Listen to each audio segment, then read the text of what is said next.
You may have spent years in church and still never heard these verses explained in their actual context. This might challenge the way you have always heard them taught. Before Paul ever says work out your salvation, he begins with unity for the sake of the gospel, not individual spiritual growth. Philippians chapter 2 opens with, "Be of the same mind, having the same love, being in full accord, and of one mind."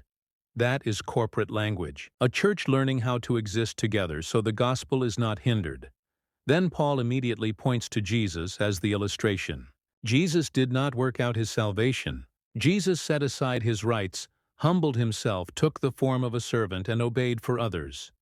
That is the pattern Paul places before the church. So when Paul says, work out your salvation with fear and trembling, he is not changing subjects. He is calling a delivered people to express their rescue together through humility, unity, and self-giving obedience for the sake of the gospel. These are the verses that people so often pull out of context. When that happens, work out your salvation gets turned into either a personal spiritual growth slogan or worse, a way to teach works-based salvation. But that is not Paul's point at all.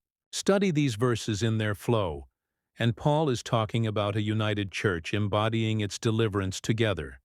So the gospel is not undermined, but advances, and they find their joy together in advancing it.